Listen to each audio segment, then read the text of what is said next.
नमस्कार दोस्तों, उषा की आवाज चैनल में आप सभी का स्वागत है। हमारी आज की कहानी है जोरू का गुलाम। अरे रीता दीदी, यहाँ इस समय? सुधीर अचानक अपनी दीदी को देखकर हैरान रह गया। सप्ताह भर की छुट्टी लेकर आई हूँ, सोचा घर बाद में जाऊंगी, पहले तुमसे मिल लूं, रीता ने गंभीर स्वर में कहा। तो सुधीर को लगा दीदी कुछ उखड़ी उखड़ी सी हैं। कोई बात नहीं दीदी, तुम कौन सा रोज यहाँ आती हो, जरा 5 मिनट बैठो, मैं आधे दिन की छुट्टी लेकर आता हूँ। आज तुम्हें बढ़िया चाइनीज भोजन कराऊंगा। लाउंज में पड़े सोफों की तरफ इशारा करके सुधीर कार्यालय के अंदर चला गया। रीता अपने ही विचारों में डूबी हुई थी कि अचानक ही सुधीर ने उसकी तंद्रा भंग की। चले? रीता चुपचाप उठकर चल दी। उसकी यह चुप्पी सुधीर को बड़ी अजीब लग रही थी। यह तो उसके स्वभाव के विरुद्ध था। जीजी हमेशा बात बात पर ठहाके लगाती, चुटकुले सुनाती और हर देखी सुनी घटना को नमक मिर्च लगाकर सुनाती। फिर ऐसा क्या हो गया था कि वह बिल्कुल गुमसुम हो गई थी? सुधीर, मैं यहाँ चाइनीज खाने नहीं आई हूँ, रीता ने धीरे से कहा। वह तो मैं देख ही रहा हूँ, पर बात क्या है? अब ऐसे झगड़ा हुआ है क्या, या फिर और कोई गंभीर समस्या आ खड़ी हुई है? सुधीर की उत्सुकता बढ़ती जा रही थी। अब है और झगड़ा? क्या सभी को अपने जैसा समझ रखा है? पता है अब है मेरा और अपनी माँ का कितना ख्याल रखता है। और माँ जी, उनके व्यवहार से तो मुझे कभी लगा ही नहीं कि मैं उनकी बेटी नहीं हूँ, रीता बोली। सब जानता हूँ। सच पूछो तो तुम्हारी खुशहाल गृहस्थी देखकर कभी कभी बड़ी ईर्ष्या होती है। सुधीर उदास भाव से मुस्कुराया। सुधीर, जीवन को खुशियों भरा या दुख भरा बनाना अपने ही हाथ में है। सच पूछो तो मैं यहाँ इसलिए आई हूँ, कम से कम तुमसे व प्रमिला से मुझे ऐसी आशा नहीं थी। आज सुबह माँ ने फोन किया था। फोन पर ही वे कितना रोई। कह रही थी कि तुम अब शादी से पहले वाले सुधीर नहीं रह गए हो। प्रमिला तुम्हें उंगलियों पर नचाती है। बंटी, मोना और माँ की तो तुम्हें कोई चिंता ही नहीं है, रीता ने सुधीर की शिकायत की। और क्या कह रही थी? सुधीर ने पूछा। क्या कहेंगी बेचारी, इस उम्र में उन्हें पिताजी छोड़ गए। 4 सालों में ही उनका क्या हाल हो गया है। बंटी और मोना का भार उनके कंधों पर है और तुम उनसे अलग रहने की बात सोच रहे हो। रीता के स्वर में इतनी कड़वाहट थी कि सुधीर को लगा इस आरोप प्रत्यारोप लगाने वाली युवती को वह जानता तक नहीं। उसे उम्मीद थी कि घर का और कोई सदस्य उसे समझे या ना समझे, रीता अवश्य समझेगी, पर यहाँ तो पासा ही उल्टा पड़ रहा था। अब कहाँ खो गए? किसी बात का जवाब क्यों नहीं देते? रीता झुंझला गई। तुमने मुझे जवाब देने योग्य रखा ही कहाँ है? मेरे मुंह खोलने से पहले ही तुमने तो एक तरफा फैसला भी सुना डाला कि सारा दोष मेरा और प्रमिला का है। सुधीर थोड़ा नाराजगी से बोला। ठीक है, फिर बोलते क्यों नहीं? तुम्हारा पक्ष सुनने के लिए ही मैं यहाँ आई हूँ, वरना तुमसे घर पर भी मिल सकती थी। मैं कोई सफाई नहीं देना चाहता, ना ही तुमसे बीच बचाव की आशा रखता हूँ। मैं केवल तुमसे तटस्थता की उम्मीद रखता हूँ। मैं चाहूंगा कि तुम 1 सप्ताह का अवकाश लेकर हमारे साथ आकर रहो। पता नहीं तुम मुझसे कैसी तटस्थता की आशा लगाए बैठे हो। माँ, भाई बहन आंसू बहाएं तो मैं कैसे तटस्थ रहूंगी? रीता झुंझला गई। हमें अकेला छोड़ दो रीता, हम अपनी समस्याएं खुद सुलझा सकते हैं, सुधीर ने विनती की। अब तुम्हारे लिए अपनी सगी बहन पराई हो गई। माँ ठीक ही कह रही थी कि तुम बहुत बदल गए हो। प्रमिला सचमुच तुम्हें उंगलियों पर नचा रही है। रीता दीदी, प्रमिला तो तुम्हारी सहेली है। तुम्ही ने उससे मेरे विवाह की वकालत की थी, पर आज तुम भी माँ के सुर में सुर मिला रही हो। यही तो रोना है। मैंने सोचा था वह माँ को खुश रखेगी, हमारा घर खुशियों से भर जाएगा, पर हुआ उसका उल्टा। मैं कोई सफाई नहीं दूंगा, केवल एक प्रार्थना करूंगा कि तुम कुछ दिन हमारे साथ रहो, तभी तुम्हें स्थिति का पता चलेगा। ठीक है, यदि तुम जोर देते हो तो मैं अभय से बात करूंगी। रीता उठ खड़ी हुई। तो कब आ रही हो हमारे यहाँ रहने? सुधीर ने बिल देते हुए प्रश्न किया। तुम्हारे यहाँ? रीता हंस दी। तो अब वह घर मेरा नहीं रहा क्या? मैं तुम्हें शब्द जाल में उलझा भी लूं तो क्या? सत्य तो सही यही है कि अब तुम्हारा घर तुम्हारा नहीं है। सुधीर भी हंस दिया। लगभग सप्ताह भर बाद रीता को सूटकेस व बैग समेत आते देख छोटी बहन मोना दूर से ही चिल्लाई, अरे दीदी, क्या जीजाजी से झगड़ा हो गया? क्यों, बिना झगड़ा किए मैं अपने घर रहने नहीं आ सकती क्या? ले टीटू को पकड़। उसने गोद में उठाए हुए अपने बेटे की ओर इशारा किया। मोना ने रीता की गोद से टीटू को लिया और बाहर की ओर भागी। रुको मोना, कहाँ जा रही हो? अभी आ जाएगी, अपनी सहेलियों से टीटू को मिलवाएगी। उसे छोटे बच्चों से कितना प्यार है तू तो जानती ही है, माँ ने रीता को गले लगाते हुए कहा। लेकिन माँ, अब मोना इतनी छोटी भी नहीं है जो इस तरह का व्यवहार करे। चल अंदर चल, इन छोटी छोटी बातों के लिए अपना खून मत जलाया कर। माना, अभी मोना में बचपना है, एक बार शादी हो गई तो अपने आप जिम्मेदारी समझने लगेगी। माँ हाथ पकड़कर रीता को अंदर ले गई। हाँ, शादी की बात से याद आया, मोना कब तक बच्ची बनी रहेगी? नौकरी क्यों नहीं ढूंढती? इस तरह शादी में भी सहायता मिलेगी, रीता बोली। बहन की शादी करना भैया भाभी का कर्तव्य होता है, उन्हें क्यों नहीं समझाती? मेरी फूल सी बच्ची नौकरी करके अपने लिए दहेज जुटाएगी? माँ बिफर उठी। मेरा यह मतलब नहीं था, पर आजकल अधिकतर लड़कियां नौकरी करने लगी हैं। ससुराल वाले भी कमाऊ बहू चाहते हैं। इनकी दूर के रिश्ते की मौसी का लड़का अमित बैंक में काम करता है, पर उसे कमाऊ बीबी ही चाहिए। वैसे भी इसमें इतना नाराज होने की क्या बात है?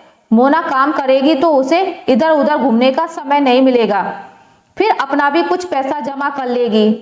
तुम्हें याद है ना, माँ पिताजी ने पढ़ाई समाप्त करते ही मुझे नौकरी करने की सलाह दी थी। वे हमेशा लड़कियों के स्वावलंबी होने पर जोर देते थे, रीता बोली। अरे दीदी, कैसी बातें कर रही हो? जरा सी बच्ची के कंधों पर नौकरी का बोझ डालना चाहती हो? तभी सुधीर की आवाज सुनकर रीता चौंक कर मुड़ी। प्रमिला और सुधीर न जाने कितनी देर से पीछे खड़े थे। सुधीर की बात का व्यंग उसने छिपा ना रह सका। बड़ी देर कर दी तुम दोनों ने, रीता बोली। ये दोनों तो रोज ऐसे ही आते हैं अंधेरा होने के बाद। क्या करें, 6 साढ़े 6 तो बस से यहाँ तक पहुँचने में ही बच जाते हैं। फिर शिशु गृह से नमन को लेते हुए आते हैं तो और 10-15 मिनट लग जाते हैं। क्या नमन को शिशु गृह में छोड़कर जाती हो? घर में माँ और मोना दोनों ही रहती हैं। क्या तुम्हें उन पर विश्वास नहीं है? जरा से बच्चे को परायों के भरोसे छोड़ जाती हो। प्रमिला बिना कुछ कहे नमन को गोद में लेकर रसोई में जा घुसी। माँ, तुम इन लोगों से कुछ कहती क्यों नहीं? जरा से बच्चे को शिशु गृह में डाल रखा है। मैंने कहा है बेटी, मेरी दशा तो तुमसे छिपी नहीं है। हमेशा जोड़ों का दर्द, ऐसे में मुझसे तो नमन संभलता नहीं। मोना को तो तू जानती ही है, घर में टिकती ही कब है, कभी इस सहेली के यहाँ तो कभी उस सहेली के यहाँ। रीता कुछ क्षणों के लिए स्तब्ध बैठी रही। उसे लगा उसके सामने उसकी माँ नहीं कोई और औरत बैठी है। उसकी माँ के हृदय में तो प्यार का अथाह समुद्र लहलहाता था। वह इतनी तंगदिल कैसे हो गई? तभी प्रमिला चाय बना लाई। नमन भी अपना दूध का गिलास लेकर वहीं आ गया। अचानक ही रीता को लगा कि उसे आए आधे घंटे से भी ऊपर हो गया है, पर किसी ने पानी को भी नहीं पूछा। शायद सब प्रमिला की ही प्रतीक्षा कर रहे थे। मोना तो टीटू को लेकर एक ऐसी अदृश्य हो गई कि अभी तक घर नहीं लौटी थी। झटपट चाय पीकर प्रमिला फिर रसोई में जा चुकी थी। रीता अपना कप रखने गई तो देखा सिंक बर्तनों से भरी पड़ी है और प्रमिला जल्दी जल्दी बर्तन साफ करने में लगी है। यह क्या, आज कामवाली नहीं आई? अचानक ही रीता के मुंह से निकला। आजकल बड़े शहरों में आसानी से कामवाली कहाँ मिलती हैं। ऊपर से माँ जी को किसी का काम पसंद भी नहीं आता। सुबह तो समय रहता ही नहीं, इसलिए सब कुछ शाम को ही निपटाना पड़ता है। अच्छा, यह बता कि आज क्या पकेगा, मैं खाना बनाने की तैयारी करती हूँ। रीता ने कहा, फ्रिज में देख लो, सब्जियां रखी हैं, जो खाना है बना लेंगे। क्या कहूँ प्रमिला, लगता है मेरे आने से तो तेरा काम और बढ़ गया है। कैसी बातें कर रही है, सुधीर की बहन होने के साथ ही तू मेरी सबसे प्यारी सहेली भी है, यह कैसे भूल गई? पगली, इतने दिनों बाद तुझे मेरी याद आई है तो मुझे बुरा लगेगा। अनजाने ही प्रमिला की आंखें छलछलाईं। फ्रिज से सब्जियां निकालकर काटने के लिए रीता माँ के पास जा बैठी। अरे यह क्या, 4 दिनों के लिए मेरी बेटी मायके क्या आ गई, तुरंत ही सब्जियां पकड़ा दी। माँ का पारा 7वें आसमान पर पहुंच गया। ओ माँ, किसी ने पकड़ा ही नहीं है, मैं खुद सब्जियां लेकर आई हूँ, खाली ही तो बैठी हूँ, बातें करते हुए कट जाएंगी। रीता ने बात पूरी नहीं की थी कि सुधीर ने आकर उसके हाथ से थाली ले ली और कुर्सी खींचकर वहीं बैठकर सब्जियां काटने लगा। यह बैठा है ना जोरू का गुलाम, यह सब्जी काट देगा, खाना बना देगा, नमन को नहला धुला भी देगा, दिन रात पत्नी के चारों तरफ चक्कर लगाता रहेगा। माँ का ताना सुनकर सुधीर का चेहरा कस गया।